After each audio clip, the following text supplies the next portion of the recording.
Okay, hey everyone, Toshii here, and today I'm in a 2016 Porsche 718 Boxster S. This is a part of the Assetto Corsa Porsche pack, and honestly, this is my first time getting the pack. I have other packs, but hadn't had this one, so I'm actually pretty excited to mess around with this pack of cars. Alright, making my way down the straight. This car feels like it has enough power, but it's definitely it's definitely very much so stock.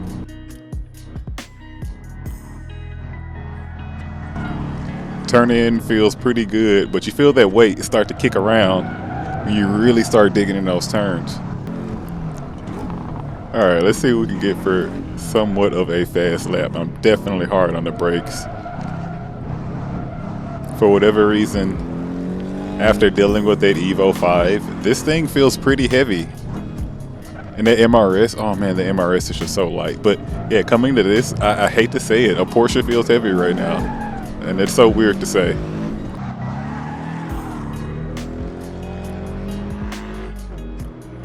Well, it's definitely not an aggressive car. It's very predictable. And I think that's about what you'd want for something like this. Daily drive it, have fun on the road, have fun on the track, and oh god, it's so bumpy and noisy. And just pretty much just have a good time.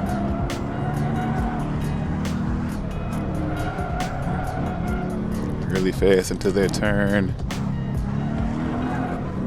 Yeah. I could definitely feel these tires wanting to kind of give up pretty quickly going through some of this, especially when I'm trying to put the power down.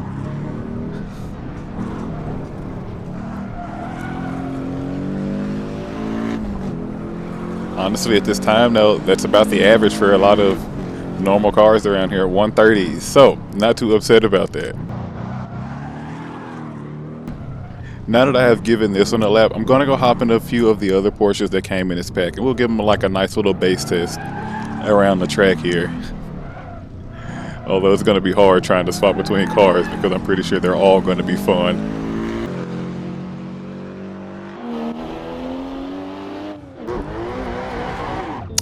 Yeah, I'm probably going to regret this.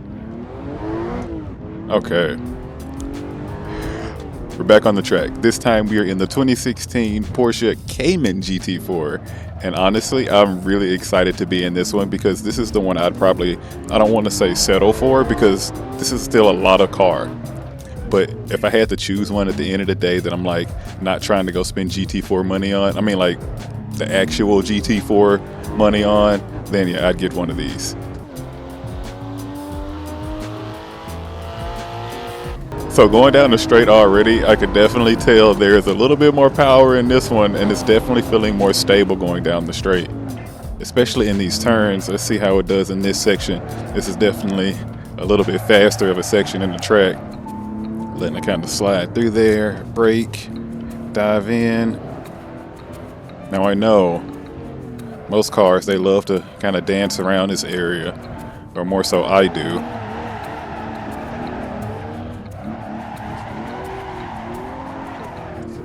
Okay, really light on throttle, really easy to control through there, and this is pretty great. Honestly, if you get the pack, there's only 3 actual manual transmission cars in the entire pack. This is one of them. The next one is an older Porsche. Everything else will be paddles.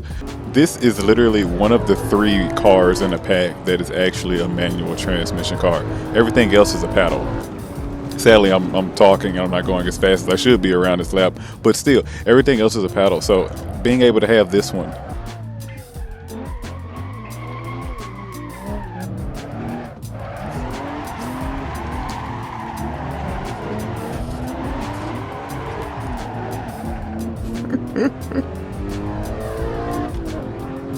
sorry, I got a little carried away with that lap. And the crazy part is, I still ran a 135. Like, okay, so this car is really great. Like I was saying, this is one of 3 of the manual transmission cars in this entire pack. Everything else is like a regular paddle or a sequential, whichever one you have set up for yourself. But the thing I'm trying to get to is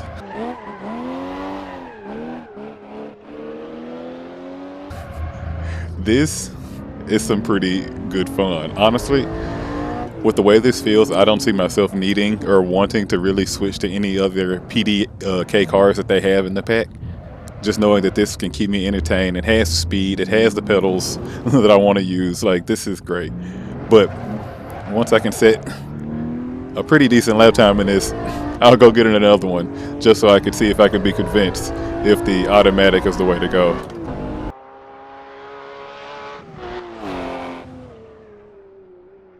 Big on brakes here, because definitely coming through there towards the end of that straight, it gets really bumpy. And trying to, oh boy, yep, I'm off.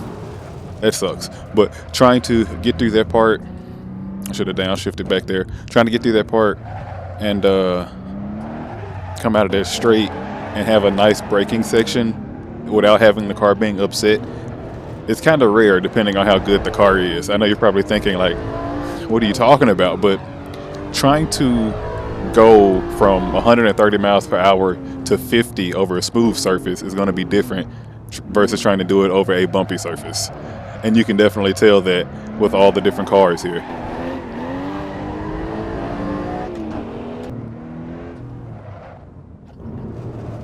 First time going into first. Oh boy, you really kick. Yeah, I know.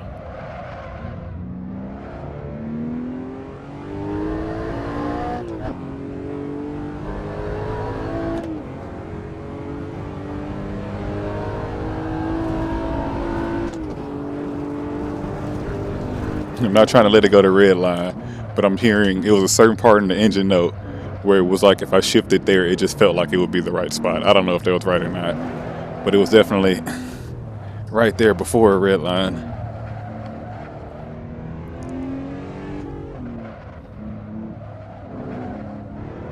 Really trying to keep this thing throttled down right, because it wants to step out so easily. And this timing right now, it's about, okay, yeah, it's about where the Evo is. So that's, so imagine it. This Cayman GT4 runs about the same pace as a Evo 6. Oh man, the world we live in. All right, next car. Boop. Boop.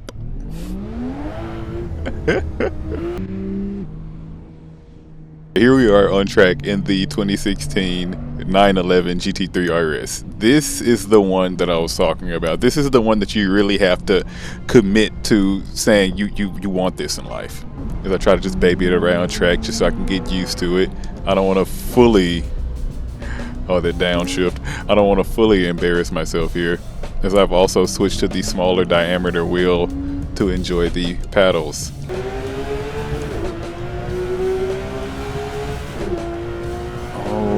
Okay, you know what's crazy? All right. The fact that I could actually, it may just be the smaller wheel. The crazy part is it actually felt like I could feel the aero working on the front of the car. I felt the car doing things on the wheel that made it feel like I was feeling things going on in the front of the car, along with the bumpiness and the suspension going down that main straight. That's a whole thing within itself. But it felt like I was getting more feedback from this car than I did with the Cayman. If anything, power feels more abundant, the grip feels better, the car just overall feels more wide. It feels way more planted going around these turns. Yep. Of course, for speed, having the paddles is what you want. And when it's done right, sometimes you don't care that the clutch isn't there. Sometimes. This just happens to be one of those times.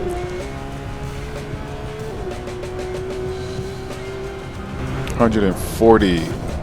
The last car I had going 140 was another Porsche, actually. It was an older 959.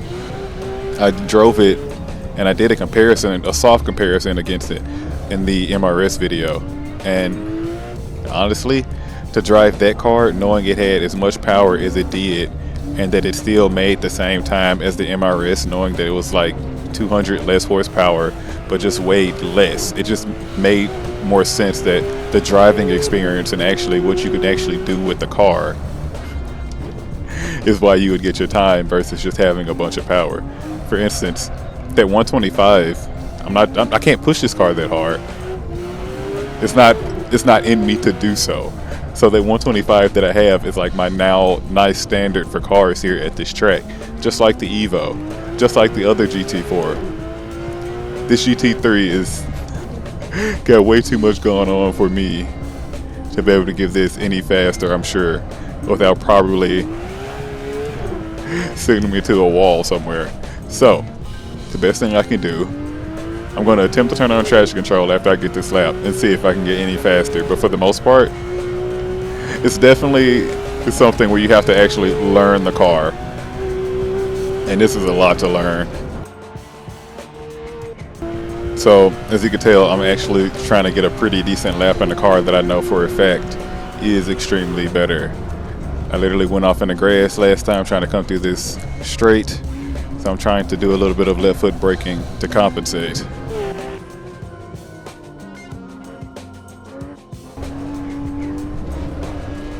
No, I'm not the best at it, but this is what it looks like. Well, you can't see it. I literally took the foot cam away because this is not a manual transmission car. But as of right now, I am left foot braking,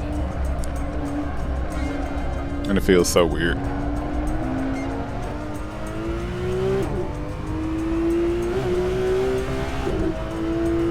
Come on, time. The 124. So, it's still Evo time for me. I'm just gonna go. I got one more car to drive. I'm just gonna go get in there, and hopefully I can at least get like my personal best.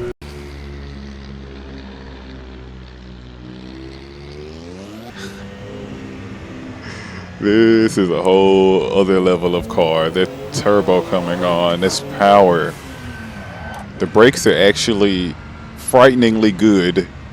And only frightening because of the sounds they make. I know race brakes are a little noisy until they get warmed up, but to actually hear them, oh, okay, yeah, it's a little different.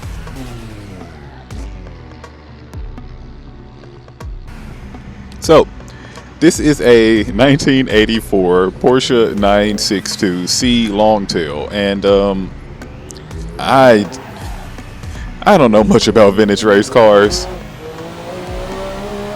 But one thing I know for sure is that this is terrifying.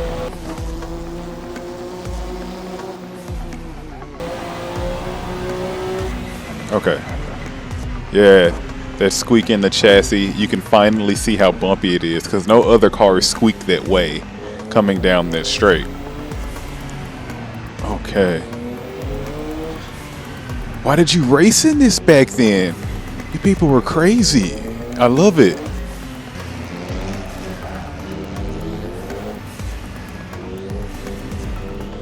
The amount of focus that I feel like I need to even push this 8/10 of the way. Like,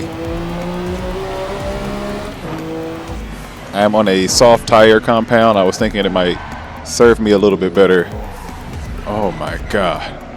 I'm not sure it will.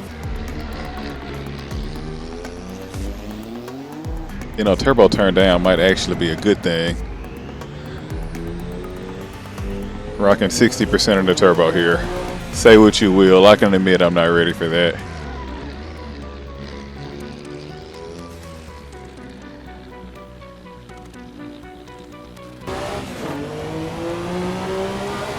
The second goes to 100. Come on now.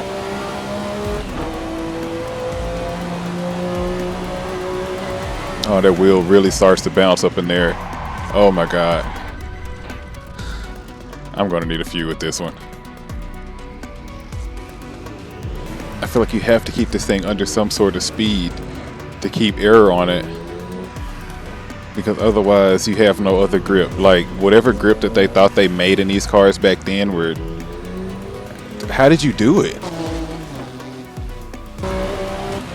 I've literally neutered the car, had an accident, and I still came in towards my average time that I make on this track.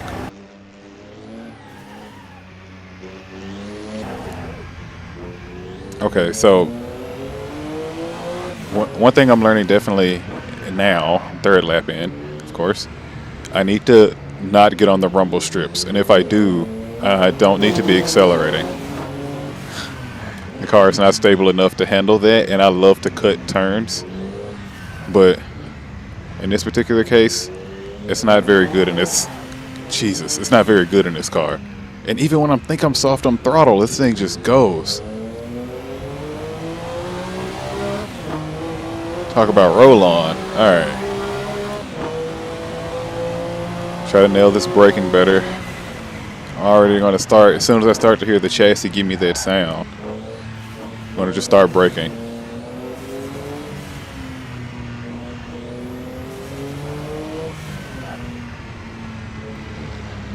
I don't trust myself to do first through this set of turns because it's too much torque. Even I turn the boost down, practically neutering this car, it still wants to spin out.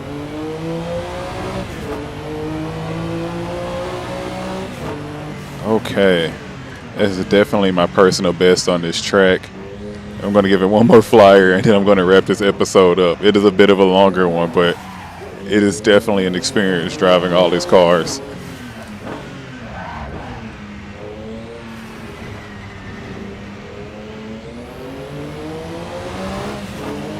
I definitely think once these tires are properly warmed up and this car is going and pointing in the direction it needs to be pointed in, it's going to hook.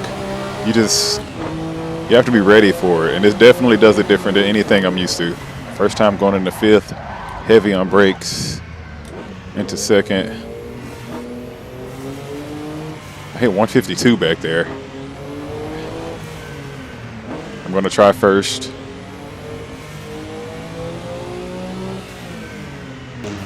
I don't know if it's any faster, considering I'd be more cautious on the gas than I would be in first. And probably not being able to take time of how fast the boost would come on compared to being in second. Sorry, I do a lot of mental math with this one. Because you know what I mean. If your car is too powerful, all right, let's slow down. Look, if your car is too powerful and you already can't push it fast through turns because it makes too much power, then somebody with less power can actually be on gas going through the turns more because they can actually manage the speed going through the thing versus you struggling in the turns. So it's one of those things I'm trying to learn how to balance and figure out when and how to use power, especially in certain cars of such crazy natures. Now, after having my time driving all of these cars, which one would I want to drive daily? Of course, I'm going to still settle on that Cayman GT4. It felt more planet, it felt more like a street car, and it felt more believable. It's something that I would actually want to drive commonly. All right, I'm going to wrap this up. Thank you for watching. If you made it this far, thank you in general. If you subscribed, thank you. It honestly, it really does mean a lot. I love being able to talk about cars, especially when I know I can't actually afford the ones I'm reviewing. All right, everyone. I'll see you in the next car. Okay. Oh my Christ. All right. Is traction even? It's not even available. Okay. Slightly terrified.